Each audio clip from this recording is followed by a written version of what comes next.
Hello everybody, it's me, Hunter Lynch Stables, and I'm back with another video, and yeah, this is a pretty exciting video. So this video is going to be about showing model horses at a live show.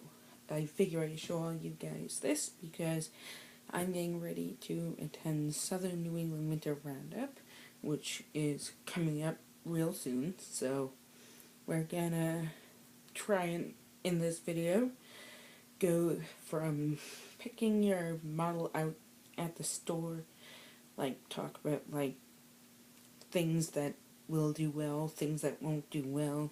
I've got models to pick from over there if I need an example of something. So let's get started. So when you're picking a model at the store to show, you want to pick the best specimen you possibly can. So something like this, for example, this mold, the Esprit mold, generally doesn't do well. Because if you look at the way his shoulder is muscled, it really looks very detached from his shoulder. So, I mean, if that leg were on this side, it would be fine. But another point, never have the horse's head away from the judge. Like, this guy is his head pointing this way, you want him to be facing this way, not this way, or the judge will think you're trying to hide something. But if the leg were on this side, it would look fine. But since this is his show side, for me personally, this model, this mold in general, is a no-go for me when I am showing. Now, an example of a mold that probably will do well is this one here, the Nakota mold. Very well liked by people. This one has really nice shading, nice coloring, no obvious flaws. So this is something that would do well in the live show ring. And I've actually got a list.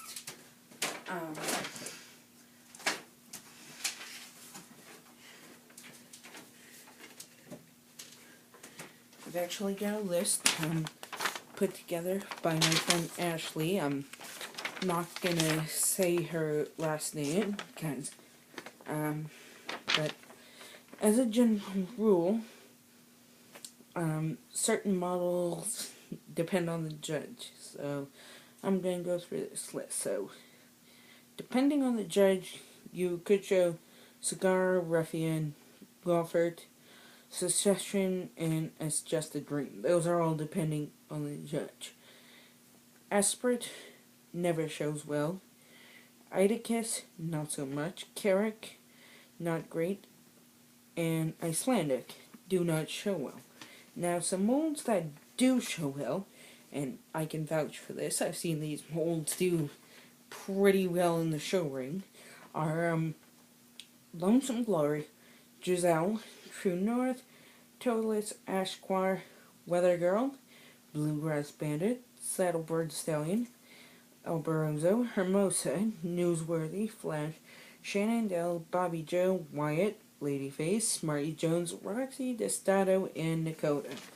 So that's the list compiled by my friend on YouTube, I believe, and don't quote me on this, I believe her YouTube is Bubbly4041, if you want to look her up, and she does have videos that cover this list more in depth. So, as a rule, those are the molds that do and don't do well in the show ring. So, now you've selected your model. So, now you've got to find a breed for it. Let me get a horse.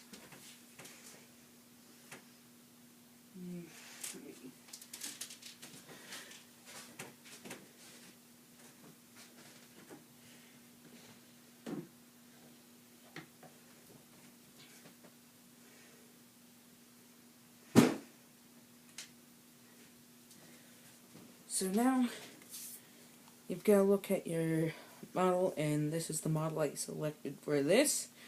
because this is the horse whose major breed and documentation I have with me right now. So this is Barbaro, the 2006 Kentucky Derby winner. And he's actually quite a desirable model.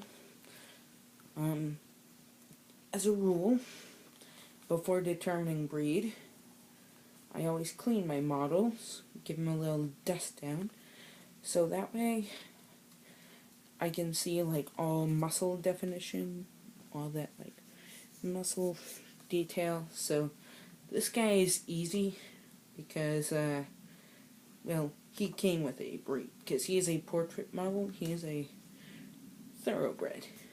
So, a model that's a little bit harder to determine a breed for would be something like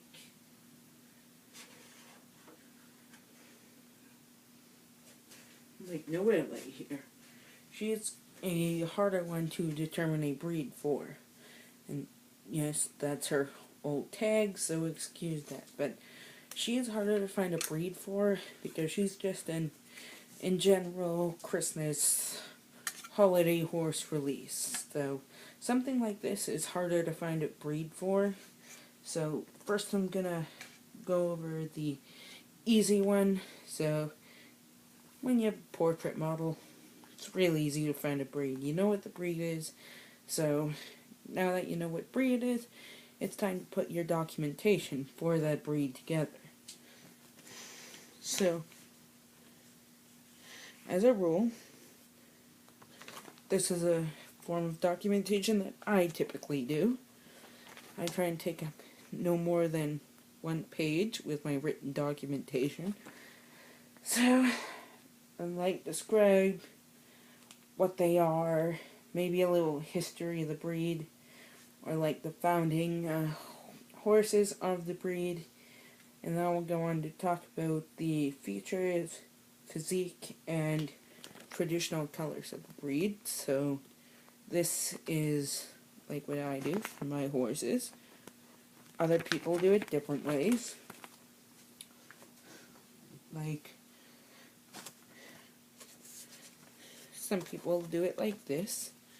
Some people will actually include the pictures on the documentation.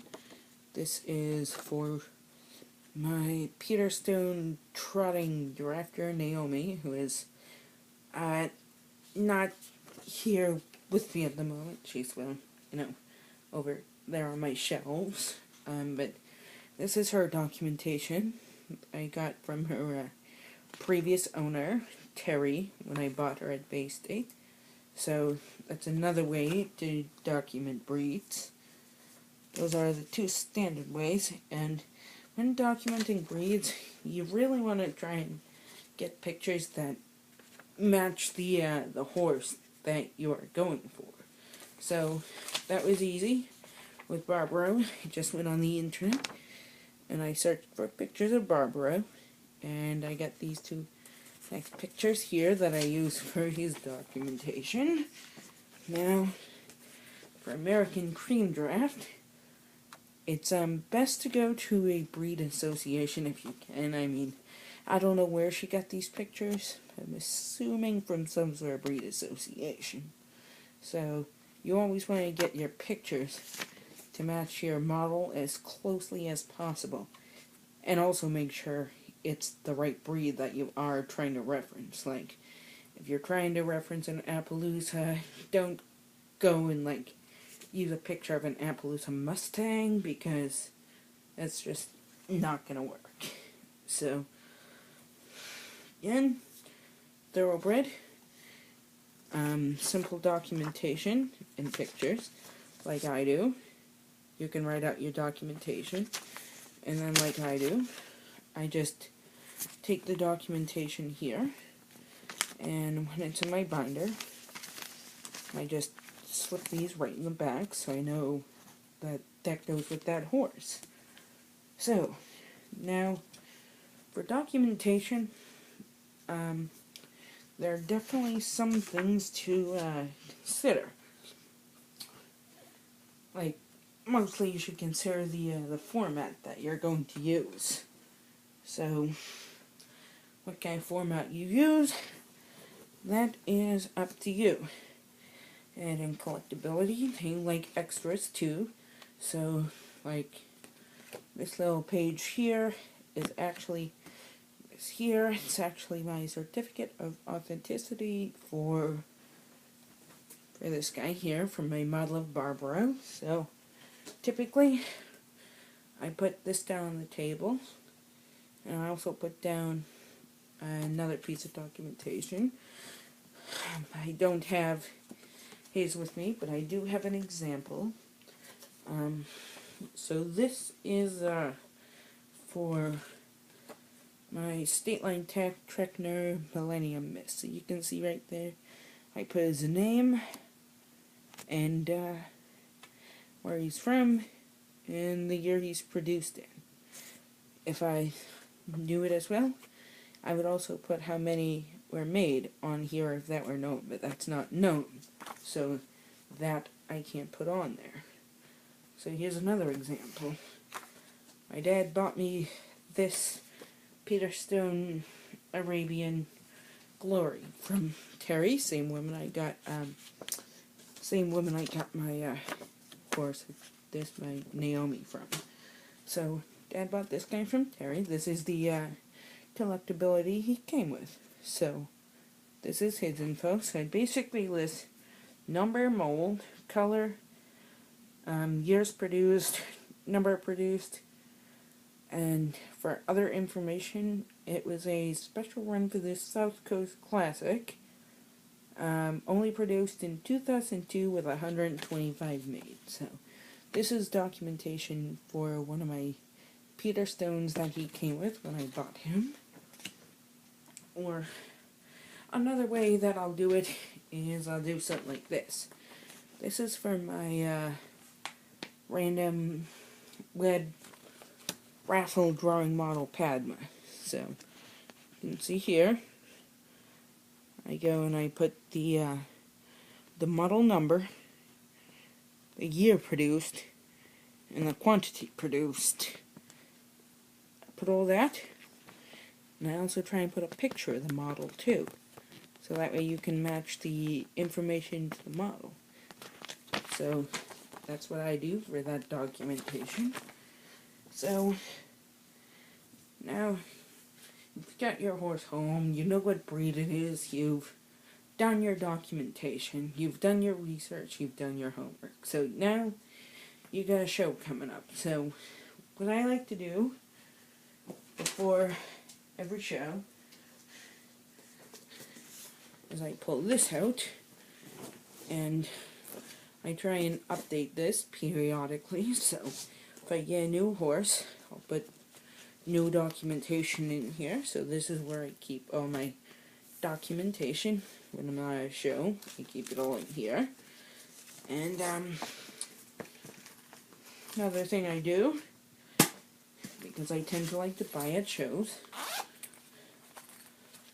I also have like a little pouch of like dollar bills, because you never know when you're going to need those, or how many you're going to need, or for buy-ins or whatever. So I try and keep some dollar bills on hand as well.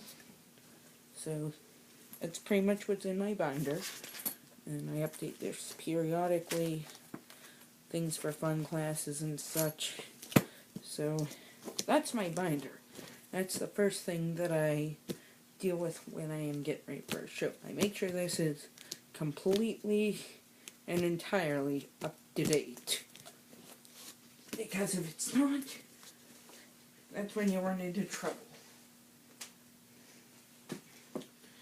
So now you've got your horse, you got your breed documentation, your documentation is in your binder, and that's all organized. So you might be asking yourself, what next? Well, you're going to have to tag your horses, like this here. This is an old tag. I just haven't updated her tag yet, but this is her tag. In Region 10 we use this tagging format. So got your entrant number there. You've got your finish down there. Let me see if I can find a better tag. It's not attached to something. So, okay, so this is for one of my models here. So this is for my model Satan's Challenge, who is in Dakota. So on these tags in Region 10, this is the format that we use. So up here, you'll have your horse's breed listed. Over in this corner, this is the gender of the horse. You know, stallion, mare, filly, gelding, colt. And then down here in this corner, you'll put the finish of the model, like it's original finish plastic, or like, you know, stuff like that. Custom resin, China, custom glazed China, that sort of stuff. And then you'll also have your entrant number here as well. So in Region 10, you email a certain email to get a number, and then you go and you register on this website here, Region X Nation, and you input your number, and each horse has its own personal assigned number. Like this horse is 866 138 in my list, so entrant number 866, and this is the 138th horse in my list registered on the website. So that's the format that we use, and you should try and print your tags on something like this. I mean, you can handwrite them, but I have bad handwriting, so I just go and I print them on these here. Here's what a full sheet looks like. So yeah, I print mine because of my bad handwriting.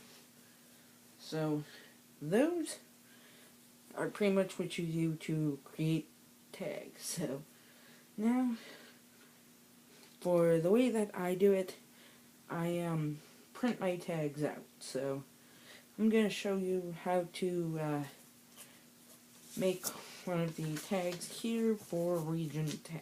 So I'm just going to grab a random tag off the sheet.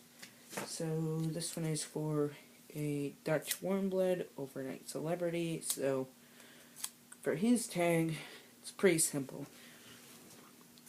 Just take this tag here, and you want to line it up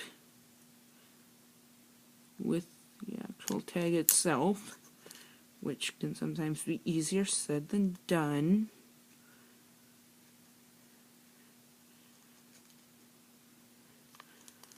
There, it's the best I can get.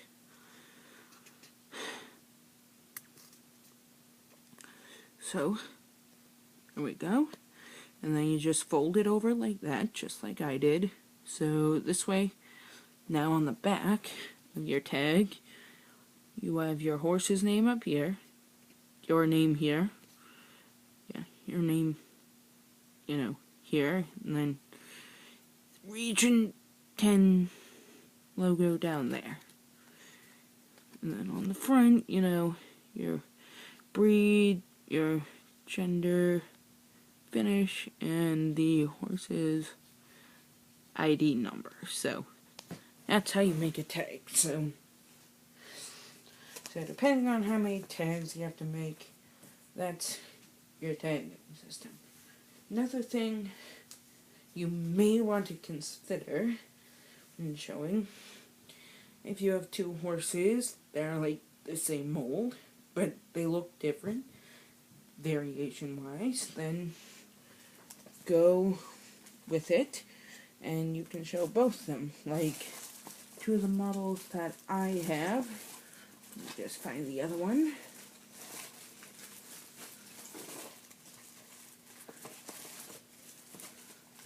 Here it is. Keep my stablemates in plastic bags. So, like these guys here. These guys are the same horse, but they have very different patterns on them. This one is more blotchy, and this one has more refined dapples. So, your variations, it might be kind of fun to show them against each other in like collectability or something. Even their tails are slightly different, because this one, the shading goes a little higher on the tail, and this one, not quite so much. So you can see the difference there, as well as their spotting patterns. This one, again, is more blotchy, this one's more refined, so it might be fun to show variations.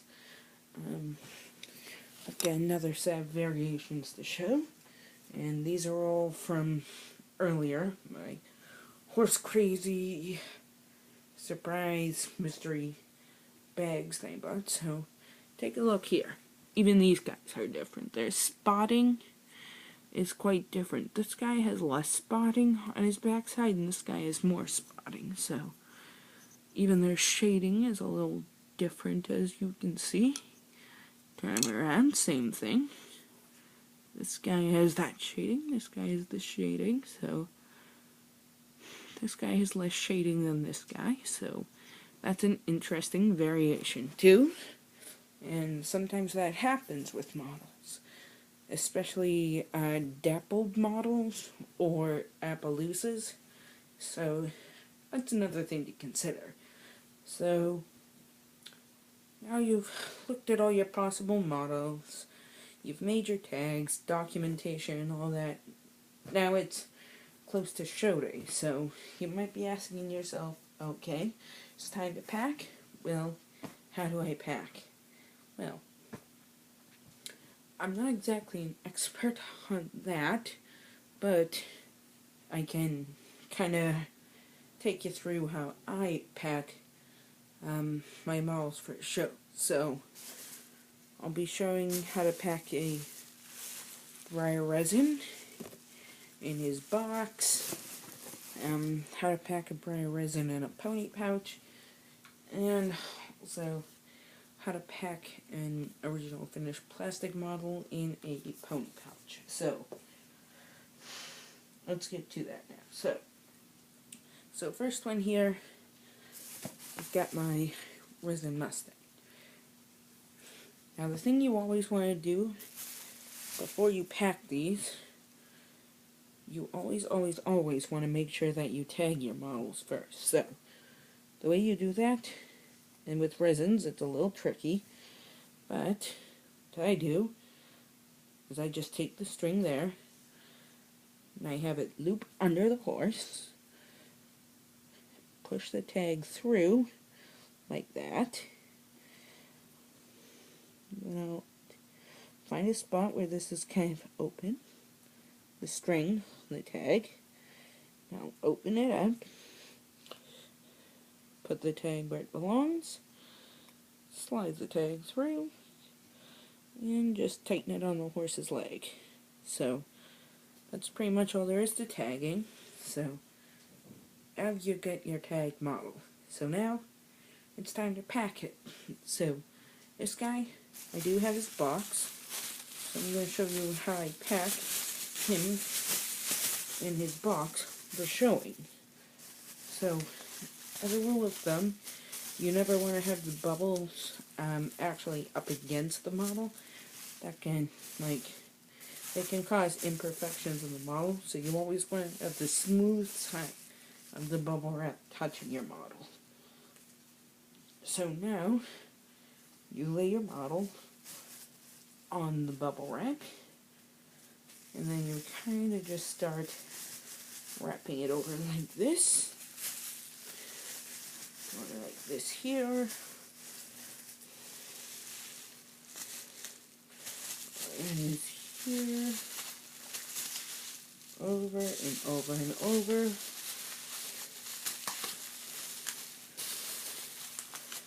until you've got a nice little pony packaged in bubble wrap. Then, since I have his box, it's easy from there. I just take his box, open it up this way, and just slide them on into his box and close it up. And that's how you pack a model, a resin, in its box. So now I'll show you how I pack a resin in a pony pouch.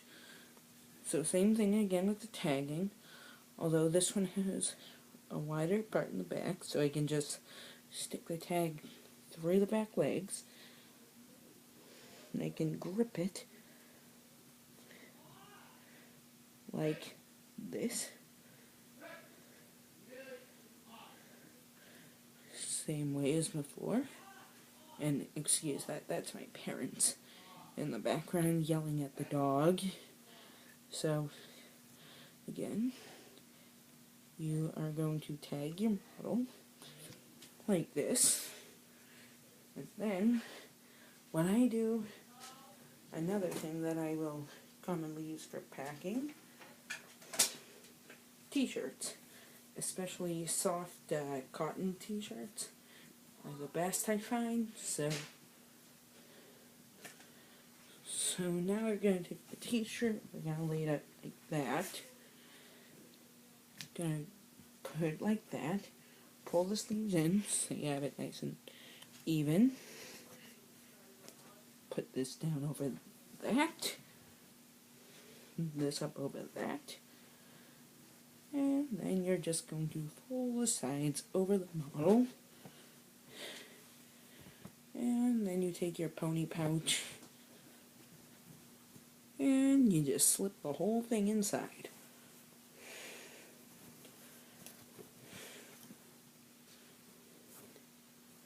So now you've got your model packed safely in a pony pouch for transport. So that's how to pack a resin when you don't have its box.